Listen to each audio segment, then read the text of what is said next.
I feel for many of you, the energy that you're bringing to the table, we have here the Eight of Cups.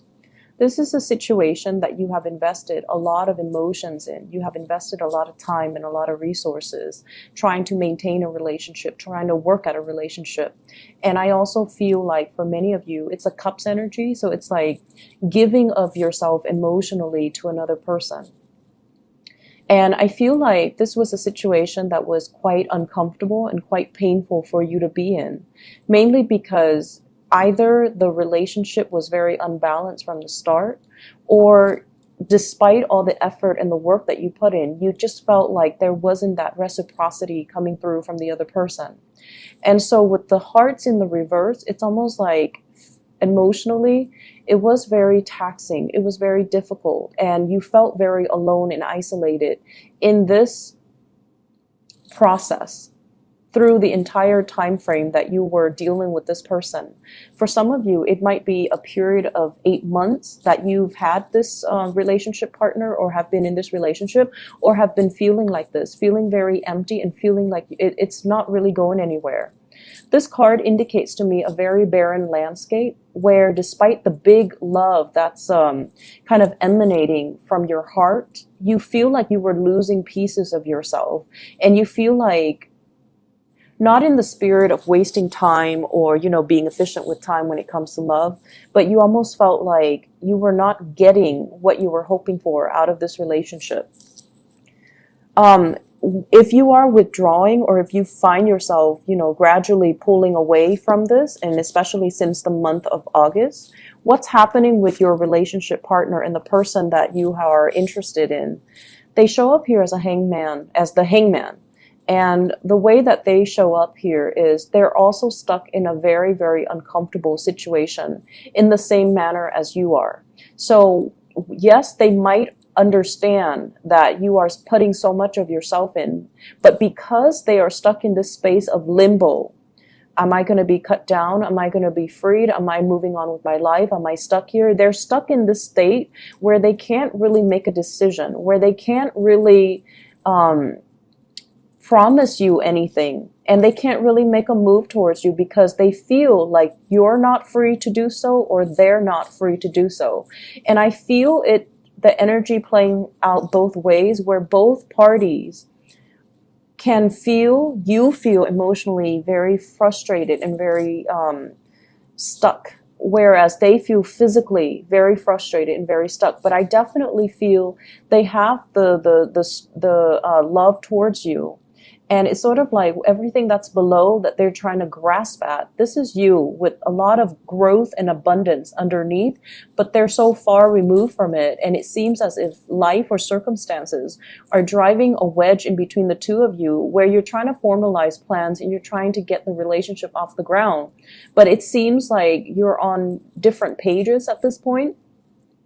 And it seems as if they feel like you're slightly out of reach, okay? So whatever the situation occurs for you, they feel like you're out of reach. So yes, the emotions and the love is definitely there from their end, but they're not able to free themselves to do anything about it, all right?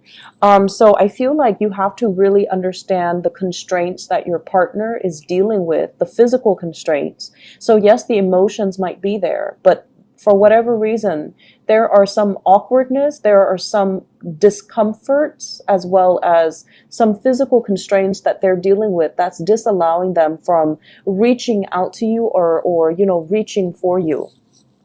And so the culmination for this week, we do have the Tower, and the Tower brings about abrupt and sudden change. So if this is a situation you feel like, it's not really serving my purpose, I'm choosing to walk away, I feel like there is going to be a major, major turnaround for the better with this Tower card that is allowing information and communication to come in.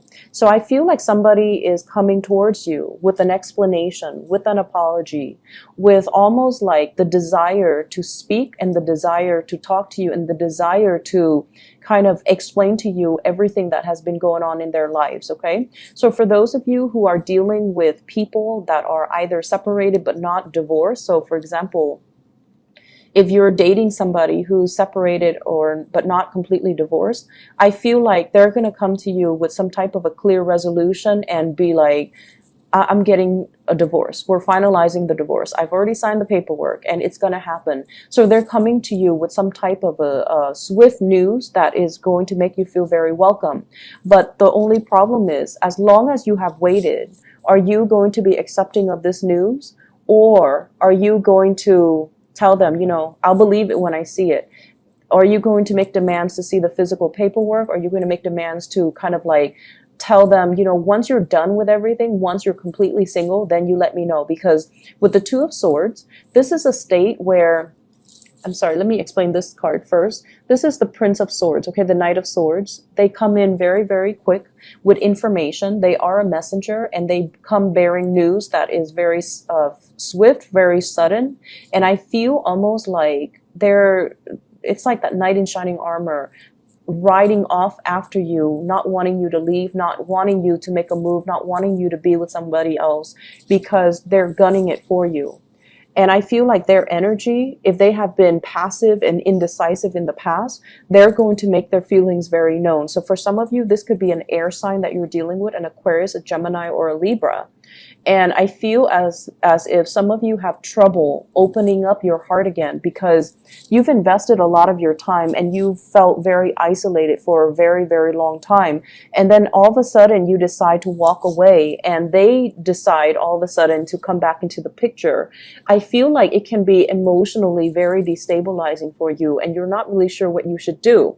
And my advice in love overall is, if this were to happen, you need to see the evidence. You need to see proof. You need to have them make some concrete actions, and you need to kind of wait it out and let them know that, I need proof, I need evidence, or I'll believe it when I see it. So why don't you not tell me ahead of time, but just wait until everything is finalized, and then we'll go from there. So I feel like, erring on the side of patience, because this person really doesn't want to lose you, and they're coming in, rushing in fast. So whatever you thought was done and over with, that you've moved away from, I feel like the other person is beckoning you to come back, or they are coming in to ask you to come back.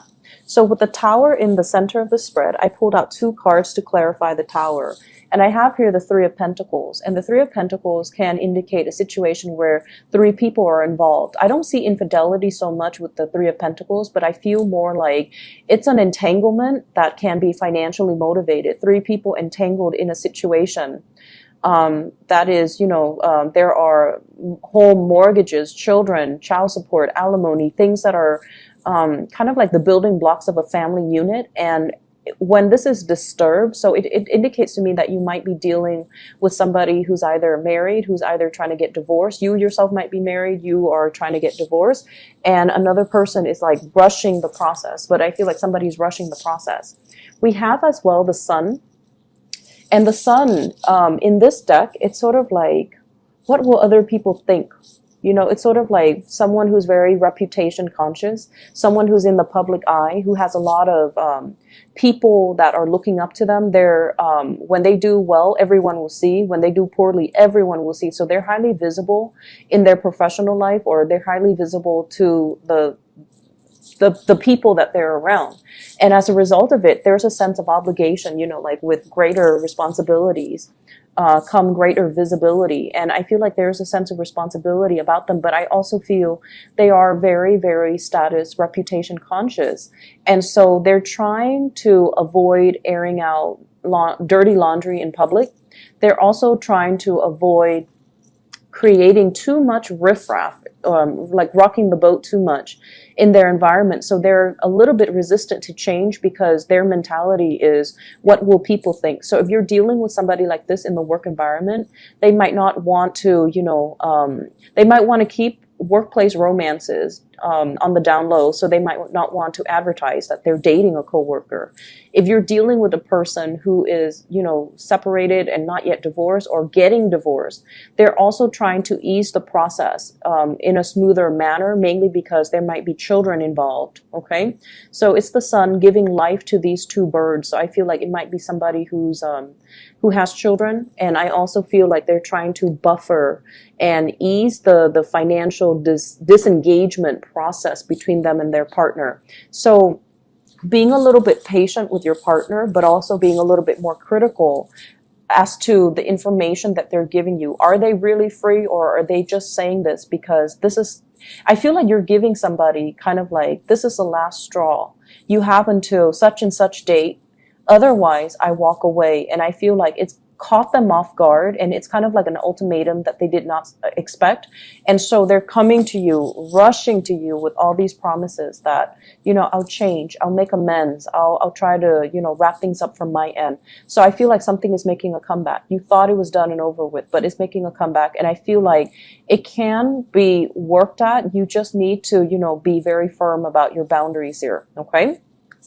Other areas of your life, I feel like you have a very strong spiritual advice that is coming into the picture with this Hierophant card. And it's a major arcana card. And this is usually indicative of family institution. This is usually like family tradition, customs, rule of law, and, even the rule of karma that we mortals have to abide by. Okay. This is doing things by the book. What was done in the past needs to be obeyed and respected. It's not in the spirit of retrenchment and, conservatism, but it's all about doing things so that we don't create changes that are too fast, too disruptive, and too swift, especially when there are other people that are involved, or there are other people that are affected by the change. So I feel like whoever you're dealing with, or whatever you're trying to create in your own life, we have here the Magician. The Magician is somebody that is very much independent. They only think about, what they can conjure up for themselves, what they can manifest. And this is somebody who's a little bit of a untraditional, unorthodox, and they kind of live for themselves. So I see like you're dealing with someone who might have a little bit of a selfish streak, or they're kind of like, they're out to live the good life. Okay. There might be overspending. There might be a lot of opportunities for you as well to wine and dine with really rich, really wealthy clients, for you to wine and dine and have a really good life that's coming through for this week. And I feel like for many of you, this is on a client basis where promises are being made on a very grand scale, but at the end of the day, you want to make sure that they're able to follow through. So I feel like in opposition to the Hierophant, this is sort of like doing things that are tried and true. And this is kind of like forging our own path and doing whatever that feels good for us. So actions and consequences, okay? The major advice here is you can definitely straddle some type of a middle ground, or find some type of a middle ground where you don't have to err on one side, too much conservatism, and then on the other side, too much individuality, because that can also create a lot of friction in the environment and with the relationships that you're trying to foster for yourself. So erring on the side of, having kind of like that middle ground, that sense of balance, I feel is going to be really good for you. I see many of you working on a contract client basis, and you're out, wining and dining your clients in order to close a deal. So for those of you who are self-employed, in particular with this 9 of Coins, it indicates basically being able to land really lucrative assignments, being able to land large portfolios or very wealthy, very well-endowed clients, and having to add that to your portfolio that will grow for you and that will manifest for you. So commission paychecks, I feel like those are kind of coming in. Back pay, maybe even overtime pay, all of these things are coming into the picture for you for this week. And so financially, you're in a very, very good footing. However, I want to also advise you to, curb your spending for this week. Not because you are extravagant for this week, but mainly because if you are out, with business deal, business lunches, business dinners, make sure that, you keep all the receipts, you keep everything itemized, you staple everything that pertains to that one day together. So then you're not like ruffling through a bunch of receipts in order to get, your reimbursements. And with the Page of Wands, this is some type of a news, and I feel it's receipt related, okay? Receipts or payments or reimbursement or things that are like that. And I feel like it's linked up here with the 9 of Swords, which means things that needs to be accounted for. And I see like a lot of worries and anxieties here. And I feel like it might be finance related, where you might have misplaced some receipts. You might not have the reimbursement that you're looking for. And especially if you're spending a lot to woo a client or to get a client on board, and then you're kind of, you lost that receipt, or you're losing that paycheck, then it's going to be really hard for you to recoup your losses. Okay. And I'm also feeling as well, if in the past weeks you have been spending very, very extravagantly, this might be the week where things start to catch up with you. And it creates a little bit of a financial sore spot that you're going to have to work through, that you're going to have to, kind of plan out and strategize how you're going to be able to pay that credit card, how you're going to be able to recoup whatever it was that you spent an exorbitant amount of money on. So this is a good week overall for you to take stock, to not be too extravagant with spending, but have a better strategy when it comes to your investment, when it comes overall to money that's leaving your hands. I feel like on the work front, you're seen as somebody that has a lot of, it's almost like you have a sense of magic about you with this magician card, where you can talk big and you can conjure up these really grand plans. But when it comes to the people that you're trying to convince, I feel like they're going to go with the tried and true method. Okay. They're going to defer to the Hierophant, which is, if it's not broken, let's not fix it. If it's been done before and it's proven to be successful, let's go with that. So they're going to err on the side of being more conservative, being less risk adverse, and being a lot more like sticking to the tried and true, or being a stickler for rules and regulations. So know your audience and know who you're advocating for, because all this glitz and all this glamour, it looks good in presentation, but at the end of the day, they might err on this side. So for those of you who are giving presentations, who are trying to win over, emphasizing your success track records, emphasizing how long your company has been around, emphasizing, how long you have been in this position, I feel like that's going to bode a lot better for your credibility. Okay. So, there's a lot of things happening for you guys for this week in love, and also in your work and other areas of your life. So I would say all talk and no action is not the right way to go. And I feel that energy kind of blurring across the two readings. So if someone over and over and over again has been all talk and no action, I feel like, and honestly, I do feel this coming from your relationship partner, but I also feel in a certain way it's coming from you. So if someone has just been, saying things to appease another person, or making promises that they can't keep, all of it is going to boil over. And I feel like someone is going to get what's coming to them. Like, you've been saying this for 3 months and nothing has been done about it. So that can potentially play out in the work sector if that's the energy that you're embodying. And then in the relationship sector, I feel like you're walking away from a situation because you're dealing with someone who's a little bit of a talker, or somebody is walking away because they feel like you're not moving fast enough, or you're all talk and no action. So I feel like all talk and no action is not the right way to go in love and in life. And these are things that we need to be really careful about. And we need to, check ourselves if it's coming from us, and then check others if it's coming from other people.